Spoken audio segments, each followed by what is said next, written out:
So as I started taking more advanced science classes in high school, I became intrigued with the idea of building a perfect material. And while I didn't really know any techniques to do that at the time, it seemed like the most logical way to do that would be to build it atom by atom, from the bottom up. And when I got to Maryland and started studying engineering, I took a seminar with a professor here, Dr. Rubloff, and he taught me about a technique called atomic layer deposition, which is basically building a thin film layer by layer and basically giving you atomic level control of a material, and it gives you a lot more control over the properties that you develop. And I really became intrigued through his research with the things that he was working with, and a lot of his research is focused on energy-based applications in the form of supercapacitors and solar cells, and now we're shifting towards battery research. So that's how I kind of got into the energy field.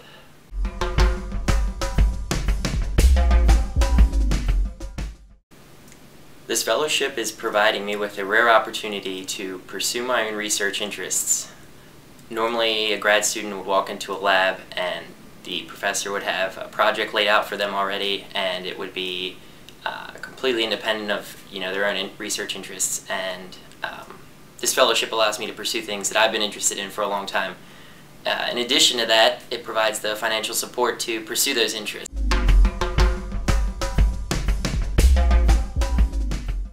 The ultimate goal of my project is to successfully fabricate a three-dimensional, all-solid-state lithium-air battery. The unique feature of this system is that it is nanostructured, and those kinds of architectures offer unique advantages.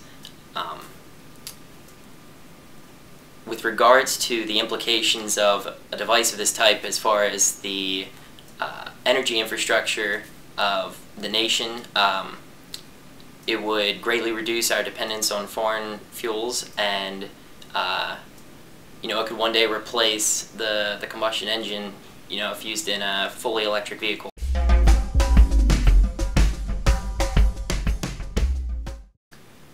So the lithium-air battery technology has actually been around since the 1970s. It was originally invented then to work with electric vehicles, but due to the dangerous nature of lithium metal, it reacts with ambient moisture in the air. They kind of abandoned the project, and it wasn't until more recently that they began to work on it again. So my research is focused towards discovering the problems that develop at particular places in the device structure. So interfaces in particular are very prone to malfunction, and if I'm going to successfully fabricate one of these batteries, I need to focus on the mechanics happening at the interface and try to alleviate any problems happening there through material selection and novel fabrication modes.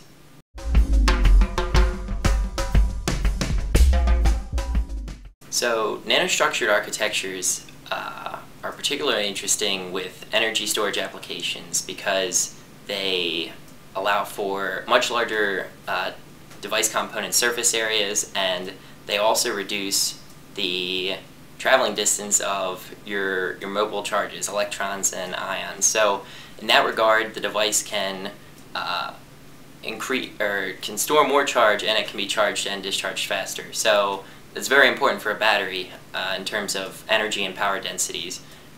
If you think of it in terms of an electric car, the car would be able to travel both further and faster. In addition to that, integration of multiple nanostructured components result in a smaller, lighter battery.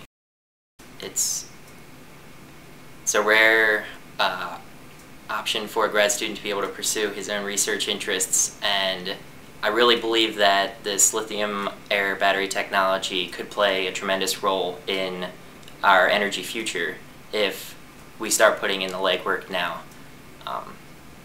And you've given me the facilities to do that here at the University of Maryland.